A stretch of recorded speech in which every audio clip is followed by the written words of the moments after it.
Let's let Deke Dickerson tell you about his new book on Merle Travis. Ladies and gentlemen, please make welcome Mr. Deke Dickerson.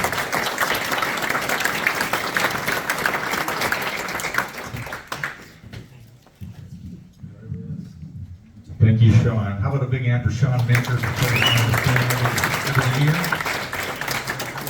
And I kind of invited myself on this thing. They already had the programs printed up and the posters were already done and everything. And I said, hey, I've got this book coming out. And you graciously agreed to let me come here. And the point that I'm trying to make, Sean, the point that I'm trying to make, I have an extended sentence I'm trying to do here, is that Mike Hurt is my esteemed colleague, and that book that he wrote is incredible. It's like one of the few books I own that actually puts my leg to sleep. It's so big. And then this guy, Peter Guralnick, when I first started reading music books, he kind of set the gold standard of how our music should be written about in a professional way. I remember being very, very young and reading books like Feel Like Going Home and thinking, wow, that's how it should be done. So, for me to have a book like this now, sitting here talking in front of Peter Guralnick, I'm getting nervous. But anyway, sort of like Mike was talking about, I am nervous right now. This is the only time I ever get nervous. He did the Fortune book because, no, I've got a water, I'm good. He did the Fortune book because he knew that there should be a Fortune book, but one didn't exist. And I was kind of the same way with Merle Travis. I'm like, he's a Country Music Hall of Fame singer and songwriter. He's this guitar player that has this style of music that is named after him. He did all these other things with guitar technology advancement and things like that. Why isn't there a book? His daughters, Merlene and Cindy, live in Southern California, and I saw them at a few shows, and I said, why isn't there a book? And I kept hitting them up, and eventually they said, well, let's try to put a book together. At that time, when I was hitting them up, like, let's do a book, I was a little worried because Travis was born in 1917, talking about a guy that died in 1983. A lot of his peers had died in the 80s and 90s. I thought, well, maybe there's not enough to do a book. But then what I found out, is that when Merle died, his last wife had kept everything that he had until she died, and then his daughters put it all in a storage unit in Santa Barbara, California. Nobody had ever gone through the stuff. The daughters had just kept paying on the storage space. So I went there and we went through literally 1 million pictures, all this, autobiographical writing. It was all completely unorganized. And I was like, wow, there's actually enough to do like 15 books here. It was literally like opening up King Tut's tomb with Merle Travis. Sean Mencher would have actually died if he had gone in there. But we took that, there was about 80 to 100 raw, unedited pages of autobiographical writing. And I took that to BMG Books, and I pitched this book, and I said, look, he's a Country Music Hall of Fame performer. He needs to have a book out. We discovered this unpublished autobiographical writing. And luckily, Scott Bomar from BMG said, yeah, let's do it. So, at that time, I think it was 2017 that I signed the contract to do the book. I said, I have to go out and interview every single 90-year-old person that's still alive. And I was lucky because I was able to catch a lot of people like Jack Rogers, who was Merle's best friend. He was 96 years old. He lived in a little town in Ohio. And I kept calling and calling and calling his number. I just thought, man, he must have died. And then finally, I'm trying to remember exactly how this happened. I called him and he picked up and I said, is this Jack Rogers? And he goes, yeah, what's left of him. So I got to spend a day with Jack Rogers, got to interview all these other people like Rosalie Mathis, and every single one of them has passed away since then. So I caught a lot of these people just at the very last moment. I'm really happy that I did. I'm collecting my thoughts because I don't want to talk too long. So the interesting thing about Merle Travis, in case you're just a guitar geek or you don't know that much about him, is he was kind of a Forrest Gump sort of character, in that, you know, he was born in Kentucky, and he grew up playing music in Kentucky and learned this thumb style of guitar playing. But then he moved to a bunch of different places at exactly the right time.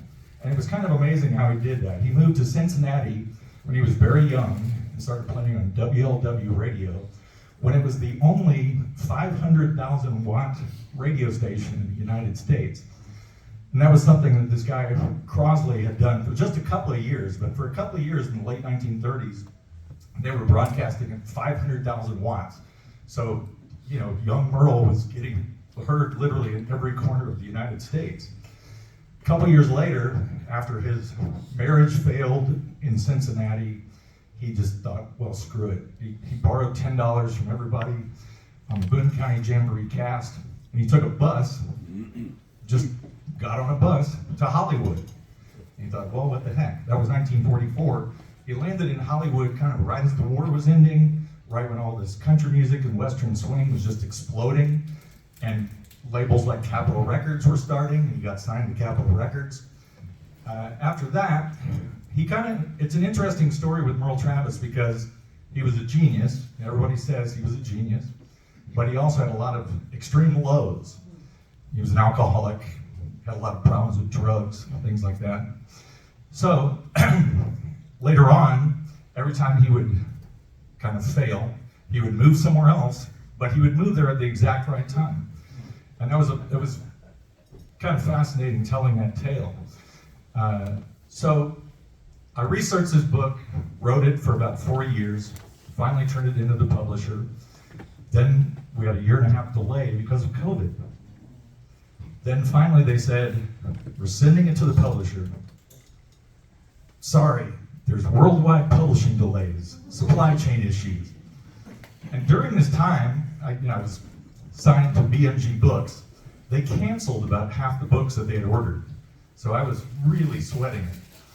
And getting back to Mike, I don't think he's here right now, but I knew this was the one chance to tell Merle Travis's story. So I just wanted to do the most complete, deep dive, exhaustive kind of story that I possibly could. They edited me down quite a bit. We got it down to 480 pages. But I'm pretty happy with how it turned out. And it actually exists. This is an advanced copy of the book.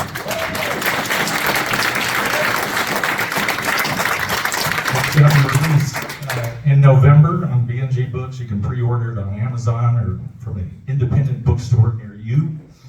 And if I have just a couple more minutes, I will take just a couple of questions. Plan for an audiobook with that? I hope so.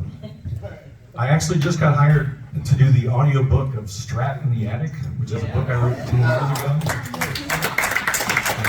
Thank you. I'm not sure how many they're going to sell them. They paid me to do it, so if they pay me to narrate 480 pages, they'll pay me. But I sort of doubt it, but we'll see. I'll sell it. And it's just hardcover at first. I'm not sure they're going to do a soft cover. Interestingly enough, one of the delays that they're having with printing is that Amazon during the pandemic bought every single cardboard factory basically in the world. And they make the hardcovers out of cardboard. So just getting hardcovers printed up was a complete ordeal. That was the biggest challenge. Any other questions? Have his daughters seen the finished product? Yes, his daughters were very, very great to work with. And actually getting back to Mike's comment about having a female perspective, it was really good having them sort of with me as I wrote the book. A lot of people know that Merle had a son, Tom Bresh, who just very recently passed away. And you know, me being a dummy, I kept writing his illegitimate son in the book. And they're like, you know, he's not illegitimate, he's just out of wedlock. That was a good female perspective, so I was happy to have them along to give that. And they're very happy with it. they really wanted the book so that they can get a biopic or a movie or something like that done. Can I buy that advance release copy? Well, I just have one copy, so I thought I could get an auction going. 450, 600 over here. Well, if anybody wants to see it, I'm happy to pass it around, but I will. Now, Sean, you can't see it. You'll never see it again. But I will say, because I know that I see a lot of my friends out there, and maybe them are worried that it's a little too nerdy or whatever. It's a really interesting story because, you know, the guy, as I mentioned, he was a genius. I mean, when he played guitar, it was like he was so advanced. Everybody kind of just stopped what they did and were just watching him. It was like watching a bumblebee fly or something. And then he just casually wrote these historic songs like 16 Tons and Dark as a Dungeon. And people would follow him around like, how does he do it? You know, people who would agonize over writing songs. And you know, Merle would basically get drunk, go fishing, sleep, wake up, write a song like Dark as a Dungeon, you know. It gets recorded 2,000 times and still brings in tons of royalties every year. So he was an interesting character to write about. Any other questions before I clear the way for Mr. Peter Growling? Yes, sir. Was he self-taught, or what were his influences? So, you know, an interesting thing, I love writing about regional music things. And in that part of Kentucky, where he's from, they all play this thumb style of guitar. And there's a whole chapter about where that kind of came from, because a lot of African American players also used the thumb, but they did it completely differently. And I think it was just one of those things that doesn't really exist anymore, where there was just this regional pocket of all these kids, really, sort of like the gypsy jazz players in France. They just grew up with it. And they would go to parties and they would watch people playing this thumb style of guitar. And Merle kind of came along, and the thing that everybody said about Merle was he would sit there and watch you play, and then after watching it once, he could play it better than you. So he really was kind of the prodigy out of that whole scene. But there was all these other thumb style players that came from Muhlenberg County, Kentucky.